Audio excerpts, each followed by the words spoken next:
Hello, it's Sean again, and today we have the Zhiyun Crane 3S.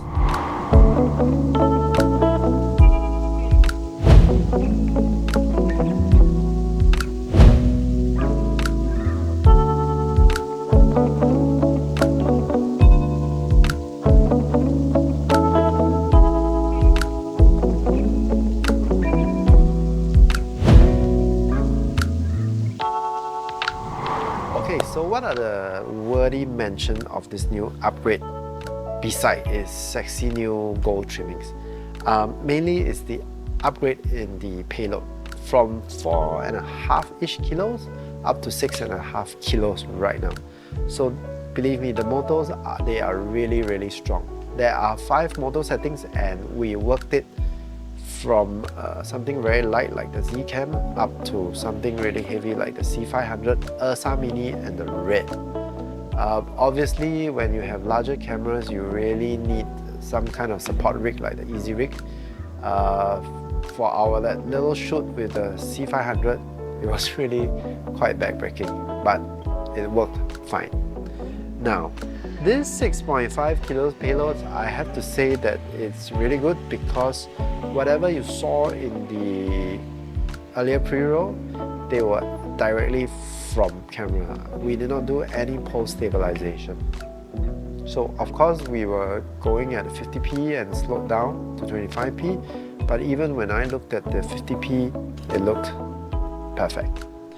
Now the nice thing that they have solved also was previously even the Crane 3 at 4.5 kilos was able to handle a lot of weights, but the issue was the tray was too shallow and I could not mount a setup like the Vazen anamorphic lens on the E2. I could not handle it, but now with this upgrade it's also done an additional design where they say that this is a 55-degree angle which gives you better viewing as well as the extension of the arm. Now when the gimbal comes in this box, which is really nice, I really like this, it's packed in smallest form. So if you need to mount a larger, a longer or heavier camera that you need to extend it, then you can just do this extension arm on your own, and they even give you the tools. The only thing that you're missing is a screwdriver. That effectively gives us 2 in 1, 2 gimbals in 1. So you have the flexibility to extend it when you need. Of course, the downside is when you do an extension, you can't pack this back into the box, which is a bit of a bummer, but no big issue, it's not a deal breaker. Now the other thing I'd like to mention is also this 2 rods that come out of the new base plate. The new base plate is really nice. It's pretty much designed for this guy, and now you can see the follow focus is mounted nicely over there, and you can also mount a zoom control as well on the other rod. Now there are also a couple of other nice ergonomical upgrades that they have done. Right now, in the past, the Crane 3, when you unlock this, you have to do 2 movements. You have to do this lever as well as press the button. But now you just move this lever back and press in one action and you can pull the camera out. So that's pretty nice. And also now they have this new double lock here at the 3 axis. You can make 2 turns and 1 more turn and it's very firm. You will not have any rocking. So I don't advise to have the camera mounted on the gimbal as you move because you risk damage. But if you don't have a very large camera, sometimes we are just lazy, and I do that as well at times.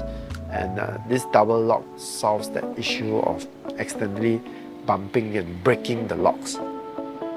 Now the new battery is now also capable to handle the operations up to 12 hours, and that's pretty long. And if that's not enough, you have additional accessories like this battery pack, which has actually 6 of the same batteries, and that comes with 2 D-tabs.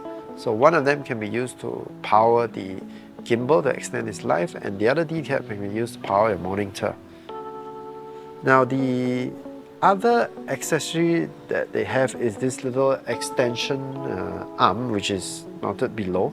I found that very useful because when you move, your hands are closer and your hands are further away, like how I was operating the C500, I felt that it was easier to manage the weight.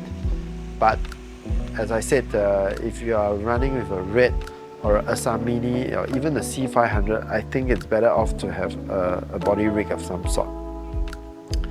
Now, the last thing I want to mention is that the improvement to the controller handle. So right now the controller handle is able to be detached, and that helps in the packing as far as I'm concerned. And you can even opt not to use this if you don't want to, because you can change the modes from the button in front. I would say that the situation where you do not want to use this handle would be if you're rigging it to a vehicle, for example, then you don't really need that. And you can do an underslung mode from the adapter plate that is included. Now, lastly, I would say the only con of this comes at the price of weight. This gimbal now is at 2.5 kilos, which is rather hefty, but compared to some high-end gimbals of even slightly lower payloads, they are not too much heavier.